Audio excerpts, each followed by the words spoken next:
Hello students, welcome to Shivan Concepts. Indian history మాడ్యూల్లో భాగంగా మనం పోస్ట్ మౌర్యన్ ఏజ్ అంటే మౌర్యుల అనంతరం గురించి డిస్కస్ చేసుకుంటున్నాము. అందులో ఆల్రెడీ మనము ఇద్దరి గురించి డిస్కస్ చేసుకున్నాం. శుంగ వంశము, శాతవాహన వంశము డిస్కస్ చేసుకున్నాము.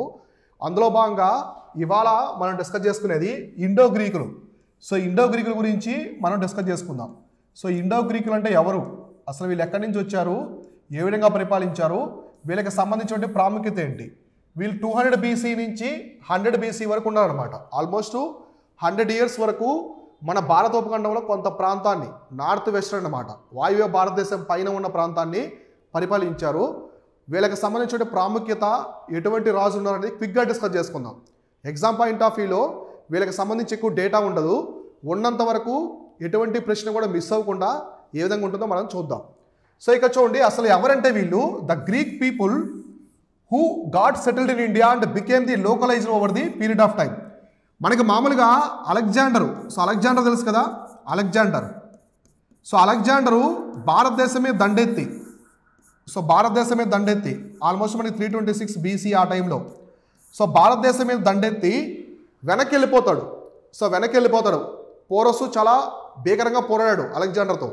అలెగ్జాండర్ గెలిచినప్పటికీ పోరస్సు భీకరంగా పోరాడి అలెగ్జాండర్ యొక్క ప్రశంసలు అందుకుంటాడు. అంటే ఆల్మోస్ట్ అలెగ్జాండర్ సైన్యం మొత్తం కూడా అలసిపోయి ఉంటుంది. ఇక వాళ్ళు డేర్ చేయరు అనమాట, ఇక్కడికి మగధ సామ్రాజ్యంలోకి వెళ్ళడానికి డేర్ చేయరు. అటువంటి తరుణంలో వెనక్కి వెళ్ళిపోతాడు అలెగ్జాండరు. అయితే అలెగ్జాండర్ యొక్క సేన అనేటువంటి సెలికస్ నికేటరు ఇక్కడే ఉండిపోతాడు, కమాండరు. ఆయన ఇక్కడే ఉండి కొంత ప్రాంతాన్ని పరిపాలించుకుంటూ ఉంటాడు. ఆయన తర్వాత వచ్చినటువంటి గ్రీకులు, వంశంలో వచ్చినటువంటి గ్రీకులు ఇక్కడ వాళ్ళనే పెళ్లి చేసుకుని లోకలైజ్ అయిపోతారు, కలిసిపోతారు ఇండియన్స్తో. ఇప్పుడు ఇండో అమెరికన్ అంటాము, ఇండియను హూ సెటిల్డ్ ఇన్ అమెరికాలో ఉండి ఇండో అమెరికన్ అంటాం. ఇలానే ఇండో గ్రీక్స్ అనమాట. ఇక్కడ ఇండియాలో అంతా ఉండి వాళ్ళు ఇక్కడ వాళ్ళని మ్యారేజ్ చేసుకుని అంతా లోకలైజ్ అయిపోయారు. వాళ్ళని ఇండో గ్రీకులు అంటారు. సో అర్థమైందా, ఇండో గ్రీకులు అని చెప్పేసి పిలుస్తారు అనమాట. చాలా ఇయర్స్ వరకు మనకి 200 BC నుంచి 100 BC వరకు ఉంటారు. సో అర్థమైందా. అయితే ఈ ఇండో గ్రీకులు అనే వాళ్ళు మనకి 3 రకాలుగా ఉంటారు. సో 3 టైప్స్గా వీళ్ళని డివైడ్ చేస్తారు, 3 బ్రాంచులు.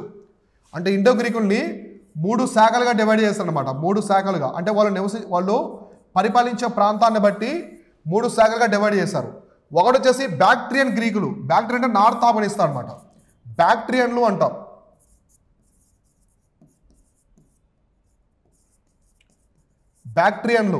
సో బ్యాక్ట్రియన్లు అనే వాళ్ళు ఎక్కడ ఉంటారంటే ఉత్తర ఆఫ్ఘనిస్తాన్ అనమాట. సో ఆఫ్ఘనిస్తాన్లోని ఉత్తర ఆఫ్ఘనిస్తాన్ ఉంది కదా, ఉత్తర ఆఫ్ఘనిస్తాన్.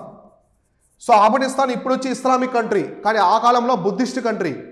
ప్రపంచంలోని అతిపెద్ద బుద్ధిస్ట్ కంట్రీ అప్పట్లో అదే అనమాట. అతిపెద్ద బౌద్ధ దేశం అనేది ఆఫ్ఘనిస్తాను. ఇస్లాం వచ్చిన తర్వాత బౌద్ధుల మీద వాళ్ళు మారణ హోమం సృష్టించి వెళ్ళగొట్టారు అందరిని కూడా. సో ఓడించారు మొత్తాన్ని కూడా. అందువల్ల అది ఇస్లామిక్ కంట్రీగా మారిపోయింది. ఇప్పుడు తాలిబాన్స్ అంతా ఉన్నారు, రాడికల్ ఇస్లామిస్టు. కానీ ఒకప్పుడు అది బౌద్ధ దేశం అనమాట. ఓకేనా. కాబట్టి ఉత్తర ఆఫ్ఘనిస్తాన్లో ఉన్నటువంటి గ్రీకులు ఎవరంటే బ్యాక్ట్రియన్లు అని చెప్పేసి పిలిచేవాళ్ళు. దాన్నే బ్యాక్ట్రియా రాజ్యం అని కూడా పిలిచేవాళ్ళు అనమాట.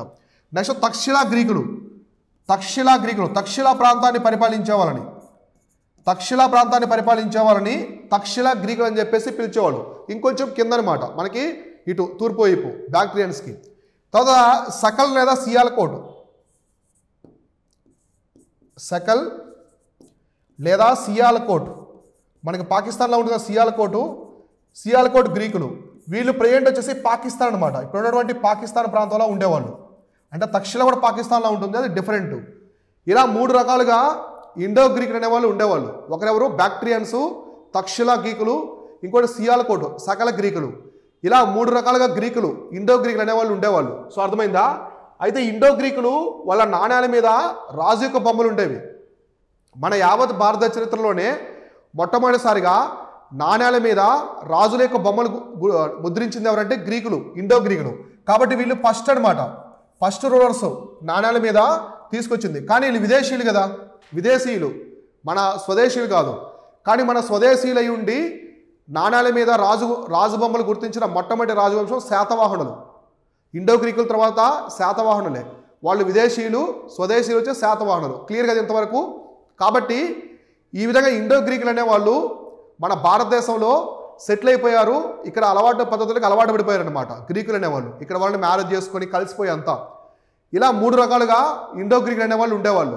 సో బ్యాక్ట్రియన్లు, తక్షశిల గ్రీకులు, సకల గ్రీకులు అని చెప్పేసి 3 రకాలు ఉండేవాళ్ళు. ఇప్పుడు గ్రీకులకు సంబంధించి చూద్దాం. ఇండో గ్రీకులకు సంబంధించినటువంటి ప్రధానమైన అంశాలు. ఇందులో మనకి చాలా ఇంపార్టెంట్ రూలర్స్ ఎవరంటే ఒకరు వచ్చేసి డెమిత్రియస్ అనమాట. డెమిత్రియస్, మినాండరు, డిమిత్రియస్. సో డిమిత్రియస్, ఇంకో పర్సన్ వచ్చేసి మినాండర్ అనమాట. మినాండర్. సో మినాండర్ ఇతను బౌద్ధ మతంలో జాయిన్ అవుతాడు, అందుకే ఇతన్ని మిలిందా అని పిలుస్తారు. బౌద్ధ మతంలో చేరిన తర్వాత ఇతని పేరు మిలిందా అవుతుంది. వీళ్ళిద్దరూ చాలా శక్తివంతమైనటువంటి రాజులు అనమాట, ఇండో గ్రీక్ రాజులు. మనం ఏం చెప్పుకున్నాము, ఇండో గ్రీకులు అనే వాళ్ళు 3 వర్గాలుగా ఉన్నారు, 3 శాఖలుగా. బ్యాక్ట్రియన్స్, తక్షశిల, సకల గ్రీకులు. ఇక్కడ మనకి డిమిత్రియస్ అలానే మినాండర్ అనేవాళ్ళు ఏ శాఖకి చెందిన వాళ్ళంటే సకల్ అనమాట. చివరిలో చెప్పుకున్నాం కదా సకల్. సకల్ లేదా సియాల్కోట్ గ్రీకులు అనమాట. వీళ్ళు 3వ వర్గం చెప్పుకున్నాం కదా, ఆ వర్గానికి చెందిన వాళ్ళు. వీళ్ళు చాలా శక్తివంతమైన వాళ్ళు. బ్యాక్ట్రియన్లు, తక్షశిల గ్రీకుల కంటే కూడా ఈ సకల గ్రీకులు అనేవాళ్ళు చాలా శక్తివంతమైన వాళ్ళు. వీళ్ళు మన భారతదేశం మీద చాలాసార్లు దండెత్తారు. భారతదేశంలో ఉండే గంగా నదిని ఎప్పటికైనా సరే మనం గెలవాలి అనే ఆశ వీళ్ళలో ఉండేదన్నమాట. ఎందుకంటే గంగా నది మైదానం అనేది చాలా సారవంతమైనది, పంటలు బాగా పండుతాయి, చాలా రిచ్ ఏరియా అన్నమాట. సిరి సంపదలకు మూలమైనటువంటి ప్రాంతం మగధ సామ్రాజ్యం. ఎలాగైనా సరే దాన్ని గెలవాలని చెప్పేసి వీళ్ళకి మనసులో ఉండేది. కానీ అది కోరికగానే మిగిలిపోయింది. గ్రీకులు గెలవలేకపోయారు. పుష్యమిత్ర, శుంగ, చంద్రగుప్త మౌర్య ఎంతోమంది వాళ్ళని అడ్డుకున్నారనమాట. కాబట్టి ఈ డిమిత్రియస్, మినాండర్ ఎవరంటే సకల గ్రీకులు అనమాట. సకల్ లేదా సియాలకోట వర్గానికి చెందిన గ్రీకులు. అర్థమైందా? సో ఇలా ఇక్కడ మనకు కనిపిస్తున్న కదా వీళ్ళే అనమాట. వీళ్ళ బొమ్మలు చూడండి. డిమిత్రియస్, ఈ యొక్క మినాండర్ ఉంటారు. So Indo Greeks were the first to issue gold coins bearing the inscriptions of images of kings and gods. మన భారతదేశంలోనే మొట్టమొదటిసారి బంగారు నాణ్యాలు తీసుకొచ్చింది ఎవరంటే వీళ్ళే అనమాట. సో బంగారు నాణ్యాలు భారతదేశంలో ఫస్ట్ టైం తీసుకొచ్చింది. కాబట్టి భారతదేశంలో ఈ పాయింట్ గుర్తుపెట్టుకోండి. The first Kings issued gold coins in India were Indo Greeks. Indo గ్రీకులో మొట్టమొదటిసారి బంగారు నాణాలు తీసుకొచ్చారు. ఎలాగంటే దాని మీద రాజుల యొక్క బొమ్మలు, దేవతల బొమ్మలు తీసుకొచ్చారు. ఈ బంగారు నాణాల మీద ఏమేమి తీసుకొచ్చారంట, వాళ్ళ రాజుల బొమ్మలు. సో రాజుల బొమ్మలు అలానే దేవతల బొమ్మలు తీసుకొచ్చారు. దేవతల బొమ్మలు అంటే వీళ్ళు మన భారతదేశంలో ఉన్నారు కదా, గ్రీకు దేవుళ్ళతో పాటు హిందూ దేవుళ్ళ బొమ్మలు కూడా ఉండేవి. గ్రీకు దేవుళ్ళతో పాటు హిందూ దేవుళ్ళ బొమ్మలు కూడా ఉండేదన్నమాట. సో అర్థమైందా? ఈ విధంగా వీళ్ళు తీసుకొచ్చారు. ఇక్కడ చూడండి రాజు బొమ్మలు ఉన్నాయా లేదా. సో ఇక్కడ చూడండి దేవత బొమ్మ ఉంది, ఇక్కడ వచ్చేసి రాజు బొమ్మ ఉంది. మినాండర్ బొమ్మ, ఇక్కడ దేవత, గ్రీకు దేవత బొమ్మ ఉంది. కాబట్టి ఈ విధంగా వీళ్ళు తీసుకొచ్చారు. ఇక్కడ మీరు ప్రధానంగా ఎగ్జామ్ పాయింట్ ఆఫ్ వ్యూలో గుర్తుపెట్టుకోవాల్సింది, మన భారతదేశంలోనే మొట్టమొదటిసారిగా బంగారు నాణాలు తీసుకొచ్చింది ఎవరంటే ఇండో గ్రీకులే పరిచయం చేశారు. మన భారతదేశంలో బంగారు నాణాలు గ్రీకులు. తర్వాత మనకి కనిష్కులు, గుప్తులు వీళ్ళు తీసుకొచ్చారు. ఎక్కువ పెద్ద మొత్తంలో మన దేశంలో బంగారు నాణాలు తీసుకొచ్చింది గుప్తులు. ఒక ఇండివిజువల్ కింగ్ అయితే కనిష్కుడు తీసుకొచ్చాడు. అసలు మన భారతదేశంలోనే బంగారు నాణాలు పరిచయం చేసింది ఎవరంటే గ్రీకులు అనమాట. అంతకుముందు బంగారు నాణాలు లేవా అంటే బంగారు నాణాలు ఉన్నాయి. బంగారు నాణ్యాలలాగా ముద్రించలేదు, ఏదో చిన్న పలకలాగా, బంగారం పలకలాగా నిష్కా అని పిలిచేవాళ్ళు. వీళ్ళు మొట్టమొదటిసారిగా తీసుకొచ్చారు. మనకి పంచు మార్కుడు కాయిన్స్ ఉంటాయి. పంచు మార్కుడు కాయిన్స్ కూడా మనకి ఎక్కువ సిల్వర్లో ఉన్నాయి, వెండిలో ఉన్నాయి, బంగారు నాణ్యాలు లేవు. గ్రీకులో మనకి పరిచయం చేశారు. సో అర్థమైంది కదా ఈ పాయింట్. నెక్స్ట్ ఇక్కడ చూడండి. అయితే గ్రీకులు చాలా డెవలప్డ్ అనమాట. సో గ్రీకులు మన ఇండియన్స్ కంటే కూడా చాలా డెవలప్డ్గా ఉన్నారు. అప్పట్లో చాలా అభివృద్ధిగా ఉన్నారు. ఎందుకంటే వీళ్ళకి మెటాలజీ, medicine, astronomy, stone cutting, perfume making ఇవన్నీ తెలుసు అనమాట వీళ్ళకి. అంటే టెక్నాలజీ పరంగా చాలా అడ్వాన్స్డ్గా ఉన్నారు. మన భారతదేశం కంటే కూడా మన దేశంలో కూడా ఉన్నారు. మనకి ఎప్పుడో శాతవాహనుల కాలంలో, తర్వాత ముందు నందావంశం ఆ టైంలోనే, వేదకాలంలోనే చాలా టెక్నాలజీ ఉన్నది. కానీ మనకంటే చాలా అడ్వాన్స్డ్గా ఉన్నారు గ్రీకులు. వీళ్ళకి లోహ పరిశ్రమ బాగా తెలుసు.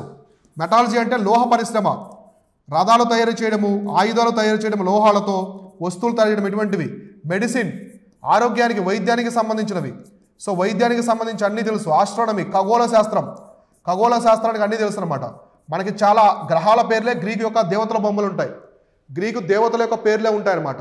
ఎర్త్కి సంబంధించి తప్ప మిగతా అన్ని పేర్లు, భూమి ఎర్త్ తప్ప మిగతా అన్ని గ్రహాల పేర్లు గ్రీకు దేవుళ్ళ పేర్లే అనమాట. ఖగోళ శాస్త్రం తెలుసు. స్టోన్ కటింగ్ అనమాట, రాతిని కట్ చేసి విగ్రహాలు చేయడము. పెర్ఫ్యూమ్ మేకింగ్,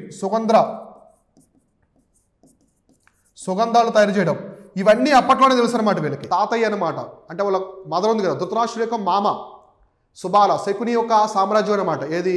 ఈ యొక్క గాంధార. ఆ ప్రాంతంలో వీళ్ళు సెటిల్ అయిపోయారు. ఇండో గ్రీకులు చాలా సంవత్సరాల తర్వాత వీళ్ళు సెటిల్ అయ్యారు. అందువల్ల గాంధార శిల్పకళ ఆ ప్రాంతానికి సంబంధించింది కాబట్టి ఆ పేరుతో పిలిచారు. ఇప్పుడు మధురా ప్రాంతంలో వచ్చింది కాబట్టి మధురా కళ, మధురా శిల్పకళ. గాంధార ప్రాంతంలో వచ్చింది కాబట్టి గాంధార శైలి. అమరావతి ప్రాంతంలో వచ్చింది కాబట్టి అమరావతి శిల్పకళ. ఇలా పిలిచేవాళ్ళు, ప్రాంతాన్ని పేరు పెట్టి పిలిచేవాళ్ళు అనమాట. అయితే ఈ గాంధార శిల్పకళని డెవలప్ చేసింది ఎవరంటే గ్రీకులే. సో ప్రధానంగా గ్రీకులే దీన్ని డెవలప్ చేశారు. Over Buddhist themes and the also known as the Greek Buddhist art అనమాట. ఈ గాంధార శైలిని ప్రధానంగా వీళ్ళు ఏం తయారు చేశారంటే బౌద్ధ మతానికి సంబంధించిన థీమ్స్ తీసుకొచ్చారు. అంటే బుద్ధుని విగ్రహాలు. సో బుద్ధుని విగ్రహాలు వీళ్ళు నిర్మించారనమాట, రాతితో నిర్మించారు. అందుకే దీన్ని గ్రీకు బుద్ధిస్ట్ ఆర్ట్ అంటారు. ఇంకోటి ఏమంటారంటే ఇండో హెలెనిస్టిక్ ఆర్ట్ అంటారు. గుర్తుపెట్టుకోండి, ఇండో హెలెనిస్టిక్ ఆర్ట్ అన్నా, గాంధార శైలి అన్నా, గ్రీకు బుద్ధిస్ట్ ఆర్ట్ అన్నా మొత్తం ఒకటే, అన్నీ ఒకటే. గాంధార శైలి అన్నా, ఇండో గ్రీక్ ఆర్ట్ అన్నా, గ్రీకు బుద్ధిస్ట్ ఆర్ట్ అన్నా, ఇండో హెలెనిస్టిక్ ఆర్ట్ ఏదన్నా సరే మొత్తం ఒకటే అనమాట. దీన్ని ఎవరు డెవలప్ చేశారంటే గ్రీకులు. సో గ్రీకులు డెవలప్ చేశారు. సో అర్థమైందా? అయితే వీళ్ళు ప్రధాన కేంద్రాలు, ఈ గాంధార శిల్పకళకి అభివృద్ధి చెందినటువంటి ప్రధాన కేంద్రాలు ఏమున్నాయి, ప్రాంతాలు అనమాట. సో ఒకటి తక్షశిల, పెషావర్, ఇప్పుడు పెషావరు, బ్యాక్ట్రియా, బమియాను, హడ్డా, ఆఫ్ఘనిస్తాన్లో ఇవి ఉన్నాయన్నమాట. సో బైగ్రామ్ వచ్చేసి కాశ్మీర్లో ఉంటుంది. కాబట్టి Takshashila,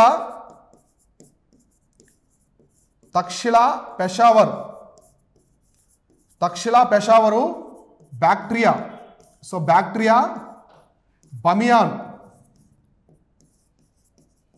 so Bamiyan, next Hadda, so Hadda, ఇవన్నీ. తర్వాత బైగ్రామ్, సో బైగ్రామ్, ఇవన్నీ కూడా అప్పట్లో గాంధార శిల్పకళకి ప్రధాన కేంద్రాలు. ఇక్కడ శిల్పాలు చెక్కేవాళ్ళు. గాంధార శిల్పకళ బుద్ధిస్టుకు సంబంధించినటువంటి తీసుకొచ్చారనమాట. మన దేశంలో కూడా మొట్టమొదటి మానవ విగ్రహాలు బుద్ధుడి అని చెప్పి చెప్తారు చరిత్రకారులు. మనకు దొరికేటువంటి ఆధారాల ప్రకారము మొట్టమొదటి మానవ విగ్రహాలు బుద్ధుడి అని చెప్తారు. కాబట్టి గాంధార శిల్పకళ ఎప్పుడో మొదలైందనమాట, మథుర, అమరావతి కంటే కూడా ముందు. సో ముందు గాంధార శిల్పకళ మొదలైంది, గ్రీకులే మొదలుపెట్టారు. ఈ వాటికి ప్రధాన కేంద్రాలు ఇవన్నీ. తక్షశిల, పెషావరు. అప్పట్లో పెషావర్ని, ఇప్పుడు పాకిస్తాన్లో ఉంది కదా, పెషావర్ని అప్పట్లో పురుషపురం అని పిలిచేవాళ్ళు. పురుషపురం, ఆ పురుషపురమే కనిష్కుని యొక్క రాజధాని. బ్యాక్ట్రియా, బమియాను, హడ్డా, బైగ్రాము. ఇక్కడ గాంధార శిల్పకళ అనేది చాలా స్వర్ణీయంగా ఉండేది ఈ ప్రాంతాల్లో. నెక్స్ట్ మస్కులర్ బాడీ లక్షణాలు అన్నమాట. ఇప్పుడు వీళ్ళు విగ్రహాలు చెక్కారు, బుద్ధుడి యొక్క విగ్రహాలు చెక్కారు. దేని ప్రకారము? గాంధార శైలిలో. కానీ వీళ్ళు వాళ్ళ గ్రీకు దేవతలు ఉంటారు కదా, గ్రీకు దేవతలు చూడండి చాలా బలంగా ఉంటారు. 6 ప్యాక్స్, బలమైనటువంటి కండలు తిరిగినటువంటి విగ్రహాలు ఉంటాయి. మీరు 300 యోధులు మూవీ చూస్తారు కదా, అందులో చూడండి ఎలా ఉంటారు మనుషులు. మొత్తం కూడా దేహదారుద్యం అవన్నీ కూడా చాలా ఎత్తుగా కండలు తిరిగినటువంటి బాడీలు ఉంటాయి. అయితే వీళ్ళు ఏం చేస్తారంటే గ్రీకులు బుద్ధుడిని కూడా గ్రీకు దేవతల్లాగే చెక్కిరన్నమాట విగ్రహాలు చాలా బలంగా. ఇక్కడ చూడండి, సో గౌతమ బుద్ధుడు చూడండి గ్రీకు దేవుళ్లాగా ఉంటాడు, చాలా బలమైనటువంటి శరీరం, కండలు ఉన్నటువంటి శరీరం ఉంటుంది, చాలా ఎత్తుగా పెద్దగా ఉంటాయి. కాబట్టి మస్కులర్ బాడీ, కండలు ఉన్నటువంటి శరీరం, బియర్డ్, సో గడ్డం ఉంటుంది, చాలా పెద్దగా గడ్డం ఉంటుంది. చూడండి గడ్డం, బియర్డ్ కూడా ఉంటుంది. నెక్స్ట్ వచ్చేసి మస్తేక్, మేసం కూడా ఉంటుంది. సో మేసం, ఇవన్నీ కూడా ఉంటాయి. బుద్ధ అండ్ బోధిసత్వులు అంటే వీళ్ళు బుద్ధుడికి సంబంధించిన విగ్రహాలు, బోధిసత్వులకు సంబంధించిన విగ్రహాలు తీసుకొచ్చారు.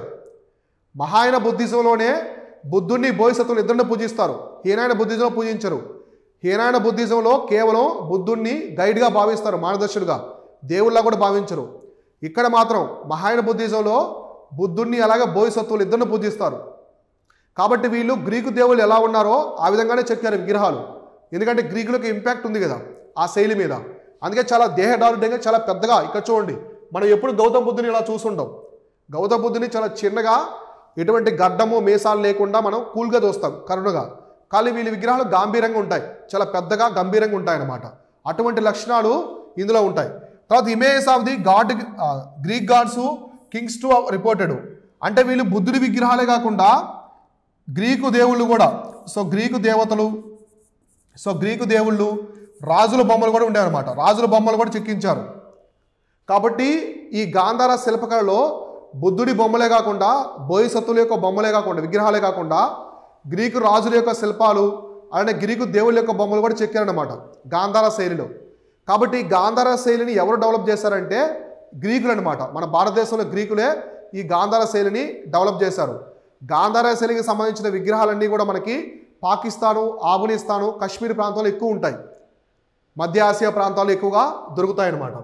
అయితే ఇప్పుడు మనం కొన్ని చూద్దాం. ఇక్కడ చూడండి, ఇక్కడ కనిపిస్తున్నాయి కదా, ఇవన్నీ కూడా గాంధార శైలికి సంబంధించిన విగ్రహాలు.